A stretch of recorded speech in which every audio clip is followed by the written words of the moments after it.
আসসালামু আলাইকুম প্রিয় দর্শক, আশা করছি সবাই অনেক অনেক ভালো আছেন। আবারও চলে আসলাম ভীষণ মজাদার একটি রেসিপি ভিডিও নিয়ে। আজকে আপনাদের মাঝে শেয়ার করব একদম অনুষ্ঠান বাড়ির মতো গরুর মাংস ভুনা রেসিপি। একদম সহজ রেসিপিতে বিশেষ কিছু মশলা দিয়ে আজকের রান্নাটি করে দেখাবো। সম্পূর্ণ রেসিপি দেখে নিলে যে কোনো নতুন রাঁধুনি বা ব্যাচেলার ভাইয়েরা খুব সহজেই রান্নাটি করে ফেলতে পারবেন। চলুন তাহলে আর দেরি না করে সম্পূর্ণ রেসিপি দেখে নেওয়া যাক। আজকের রান্নার জন্য আমি এখানে 1.5 কেজি পরিমাণ গরুর মাংস নিয়েছি। ভালো মতো কেটে ধুয়ে পরিষ্কার করে পানি ঝরিয়ে নিয়েছি। এখন মূল রান্নায় চলে যাচ্ছি। চুলায় একটু বড় সাইজের প্যান বসিয়ে দিয়েছি আর এখানে 2 থেকে 2.5 টেবিল চামচের মতো সয়াবিন তেল দিচ্ছি। পরবর্তীতে আরো সরিষার তেল ব্যবহার করা হবে।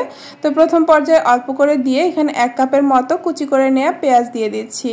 তো পেঁয়াজটাকে নেড়ে চেড়ে কিছুক্ষণ সময় নিয়ে হালকা লাল লাল হয়ে ভেজে আসা পর্যন্ত অপেক্ষা করব। তো যখন এরকম লাল লাল হয়ে আসবে তখন এখানে সরিষার তেল অ্যাড করব। গরুর মাংস রান্নায় কিংবা খাসির মাংস ভুনাতে এরকম সরিষার তেল অ্যাড করলে স্বাদটা অনেক বেশি মজার হয়ে যায়। তাই আমি এখানে 2 রকম তেলই ব্যবহার করছি। আবারও পেঁয়াজটাকে নেড়ে চেড়ে বেরেস্তার মতো করে লাল লাল করে নিব।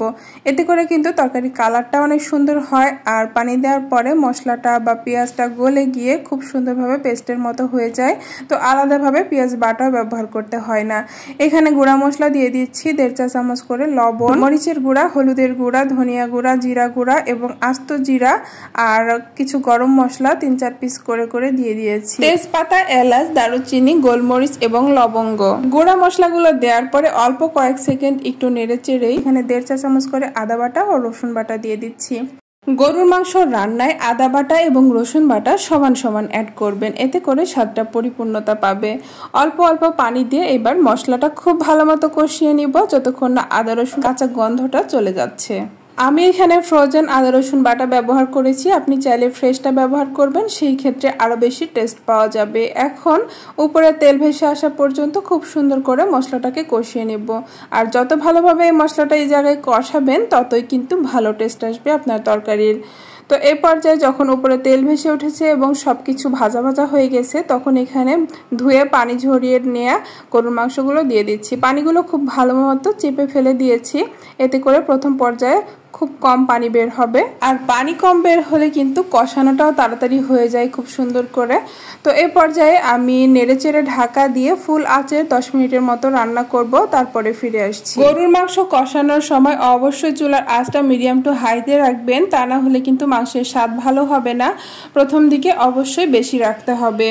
তো 10 মিনিট পরে দেখুন অনেকটা পানি বের হয়েছে। এত পানি ফেলে দিয়েছি চেপে, তারপরেও কিছুটা পানি কিন্তু বের হবে। আর এই পানিতেই মাংসটা ভালো মতো কষানো হয়ে যাবে। নেড়ে চেড়ে এই পর্যায়ে 1 মুঠো কাঁচা পেঁয়াজ দিয়ে দিচ্ছি, এতে করে কিন্তু অন্যরকম একটা স্বাদ অ্যাড হবে গরুর মাংসে। কাঁচা পেঁয়াজটা দিয়ে ঢেকে কিছুক্ষণ রান্না করার পরে দিয়ে দিচ্ছি 5-6টা কাঁচামরিচ। কাঁচামরিচটা এখানে আস্তই দিবেন, কারণ গরুর মাংস অনেক সময় ধরে রান্না করা হয়, এতে করে ঝাল এবং স্বাদ দুটোই বের হয়ে আসবে।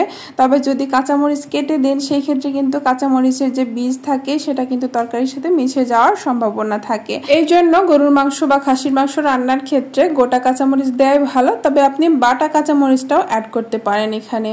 তো ভালো মতো নেড়ে চেড়ে এটাকে ঢাকা দিয়ে আবারও রান্না করব যতক্ষণ না সুন্দর করে অতিরিক্ত পানিটা শুকিয়ে মাংসটা কষা কষা বা ভুনা ভুনা হয়ে আসছে সে পর্যন্ত ঢাকা দিয়ে দিয়ে রান্না করব। আর অফ ক্যামেরায় কিন্তু আমি কয়েকবার নেড়েচেড়েও দিয়েছি যাতে নিচে লেগে না যায় এজন্য।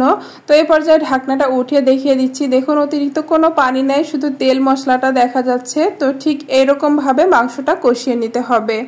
আর এরকম ভাবে যখন কষানো হয়ে যাবে তেলটা উপরে ভেসে ভেসে উঠবে, ঠিক সেই পর্যায়ে আমি এখানে স্পেশাল শাহি গরম মশলার গুঁড়া ব্যবহার করছি।